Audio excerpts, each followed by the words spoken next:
Permiso, ¿sí? Ahora, esta sentencia de la Corte obligó a Ecuador a pagar indemnización porque no desaparece el convenio mercantil que se firmó con la compañía extranjera. Ese sigue vigente, se puede reclamar en los tribunales internacionales. Y entonces Ecuador pagó, ¿sí? Y ahí sí, la Corte casi le hace manita de puerco. Y entonces Correa decidió seguir los usos y costumbres y apegarse a lo que la Corte decía por cuestiones políticas, pero lo aceptó y pagó. Y entonces, las sentencias en materia de la Corte Interamericana y en materia del Common Law son obligatorias para el Estado para el cual se dictan. Es decir, esta sentencia o recomendación hecha a Ecuador es obligatoria para Ecuador, pero no obliga a México, ni a Bolivia, ni a nadie más. Pero Evo Morales después decidió, mucho tiempo después, esto fue como en el 2012, en el 2013 Evo Morales enfrenta un problema similar por la construcción de una carretera que es parte del Plan Puebla-Panamá, que significa unir por carreteramente a todas las entidades de todos los estados latinoamericanos para agilizar el comercio. Parte de la carretera atravesaba un suelo que era de culto para los indígenas, hagan de cuenta, Wirikuta.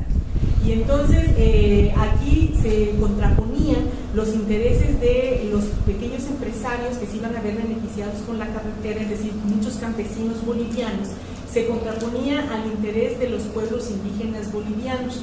Lo que se estaba atravesando era un suelo que se dedicaba al culto religioso, no era de uso habitación, no era de explotación de la tierra, era, como les repito, es como el caso Wirikuta, se dedicaba para ir a hacer rituales.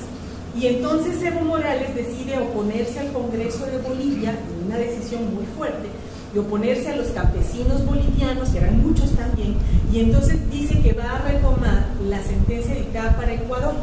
Y entonces la Corte no le queda más que aplaudirle, porque no había de otra, o sea, no fue dictada para ellos, pero él dijo, yo en función de lo que la Corte dice, más la firma de la Declaración de los Pueblos Originarios de las Naciones Unidas, entonces voy a modificar el convenio que ya teníamos.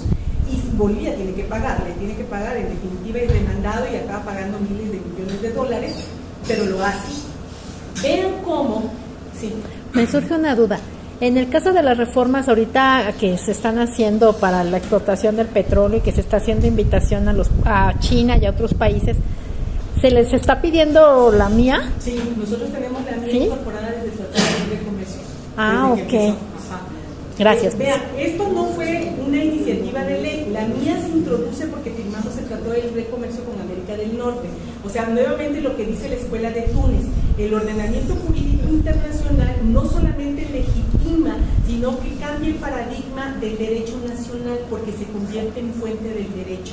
Nosotros no inventamos la mía, tenemos que cumplir la mía por el tratado y porque también firmamos el protocolo de Kioto, que es el que establece la mía, ¿ya? Entonces, todo esto es parte del ordenamiento jurídico internacional. Ahora, lo interesante del caso de Bolivia es que vean cómo el procedimiento internacional recupera los usos y costumbres que son meramente locales, ¿ven? O sea, no solamente hay un efecto reflejo entre el nacional y el internacional, sino que el internacional no es que fuera diseñado para ello, no fue esa su primera opción, pero de manera colateral está pasando que el internacional fortalece al infranacional y entonces estamos viendo cómo los usos y costumbres indígenas se ven refrendados. Inclusive está obligando al ordenamiento jurídico nacional que queda como sándwich a reconocerlos, ¿ya? No lo reconoce porque es un Estado benefactor, no lo reconoce porque tiene una obligación internacional que le está diciendo que lo tiene que hacer. No es que el ordenamiento jurídico internacional cuando fue legislado fue pensado para favorecer a los grupos minoritarios, no, pero de pronto hay un momento en que se cruzaron y correspondían, y entonces lo hicieron. Y entonces esa sería la diferencia. Nosotros como abogados lo único que estamos viendo es cómo se homologa el nacional al internacional, y los politólogos lo que están viendo es cómo el internacional también se está impulsando al infranacional y el infranacional está impulsando al nacional. Es decir, mientras nosotros como abogados nos la pasamos diciendo que los derechos humanos no se cumplen en México, los politólogos lo que están diciendo es que el Estado mexicano se está viendo constreñido a cumplir.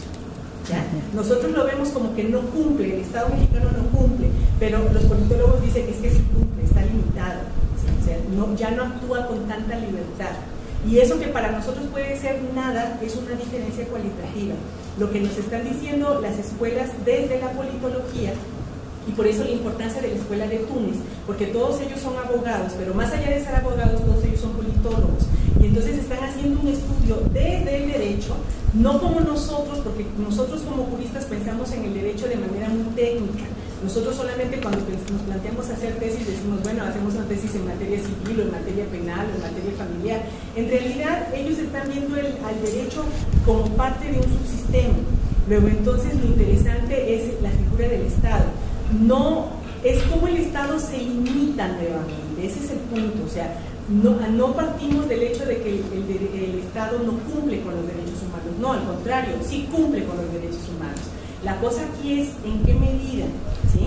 Porque nosotros como abogados decimos, si hay conflicto, entonces no se está cumpliendo. Pero el politólogo lo que piensa es que si hay conflicto, entonces el proceso de homologación está avanzando, porque hay conflicto.